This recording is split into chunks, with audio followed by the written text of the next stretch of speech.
فيا أيها القاري به متمسكا مجلا له في كل حال مبجلا. بسم الله، الحمد لله، الصلاة والسلام على رسول الله. السلام عليكم ورحمة الله وبركاته. Welcome to Tajweed podcast. This is another presentation for Makhraj al-Lisan, the articulation points of the tongue. My name is Khalid Abu Shafa, and I will begin in this video presentation the Makhraj of the Dal and Ta.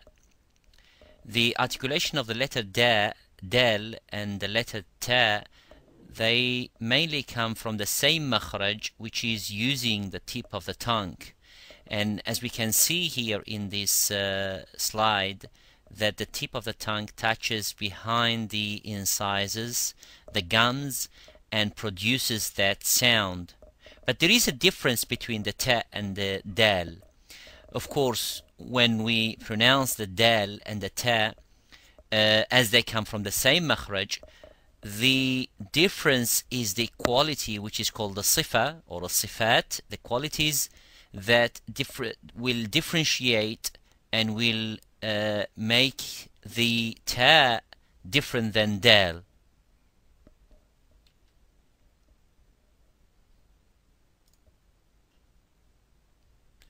What we see in this slide is that the makhraj of the dal uses the same point of articulation as the ta. But the only difference, as you can see, the air comes flowing, comes to the point of articulation and stops where the point of articulation of the letter dal, as we can see here, but there is no air coming after that, which means it stops and make that sound very, very strong. So the sound stops within its makhraj, within its point of articulation, by saying ad, ad, ad. So as you can see, there is no air coming at all. So the air comes from the throat and comes from the side of the cavity of the mouth, the oral cavity, and then stops there where is the makhraj. The articulation of the ta is the same as the dal. We see that the air flows, also comes from that from the back and from the cavity, goes through, hits the where we have said the makhraj of the dal is the same, but the only thing that the air flows, goes out, not like the dal. It goes out of the mouth, and we can see that by, if we pronounce the dal, it stops completely. Ad, ad. And look at the ta. At, at. And if you put your hands just close to your mouth by sounding ad, ad, there is no air coming. But if you say the ta, of course this is in Arabic language, you would say at. You feel that the air is coming, and that is the quality of the hams, which is in Arabic language is a quality which we're gonna have a look, of course, in details after the Makhraj video presentations.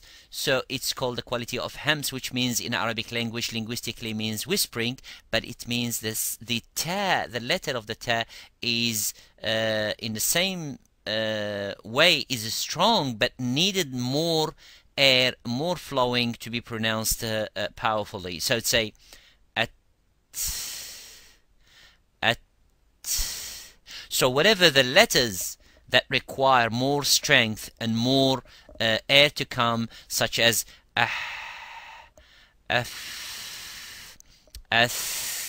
you can see that the air is coming out. But when we compare it into other letters, that huruf al-shidda, that the letters of they are powerful and strong, the sound remain within the point of articulation, such as ad, at, aq, So as you can see, the sound stops there. And this is the letter in this slide, letter ta. The ta is slightly, they use the same makhraj, of course, dal and ta. But the only thing that the ta and the dal, they call them the letters of infitah. Infitah in Arabic means opening, but we're going to see also more in details. These are the sifat and the qualities soon as we finish physically talking about the makharij and about the points of articulations. The infitah means the opening. The tongue does not use all the sides and the middle part of the tongue. That if it uses, it's called al-itbaq. Al-itbaq is to bring two layers together and you make that itbaq. Atbaqa shay'a ala shay means to bring a layer upon a layer, but this one is to bring the sides of the tongue, or the middle part of the tongue goes to the roof of the mouth, as well as the tip, which is called the ra's. It goes to the roof of the mouth, and where exactly the makhraj of the dal and the ta, the same thing, but using that middle part goes up slightly, that is called al-itbaq, and this is differentiate between the dal and the ta. So you would say at, at. And by the way, the ta is one of the strongest letters of Arabic language. One of the strongest letters of all the makharij and all the letters of Arabic language, and the weakest would be the ha.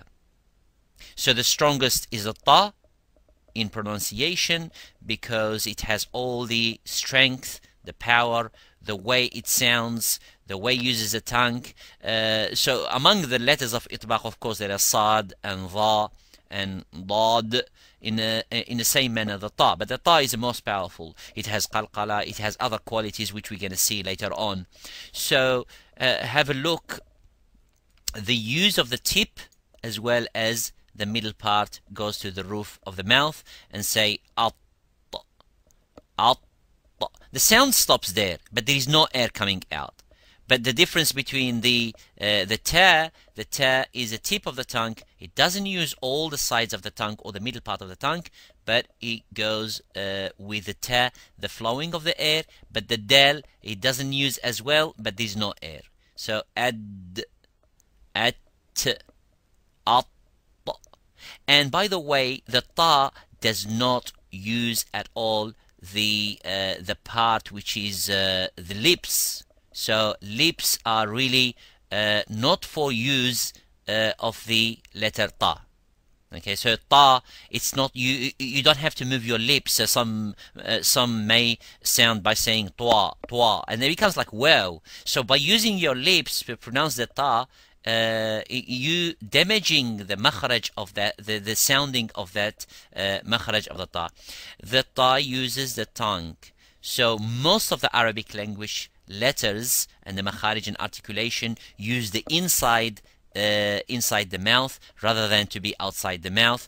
Outside the mouth, we talk about the lips. There are only 4 letters: the fa and the ba and the mim and the waw. So let's see the next common mistakes that appear in reciting or reading some of the words in the Quran, especially when using the letters ta, ta, and dal.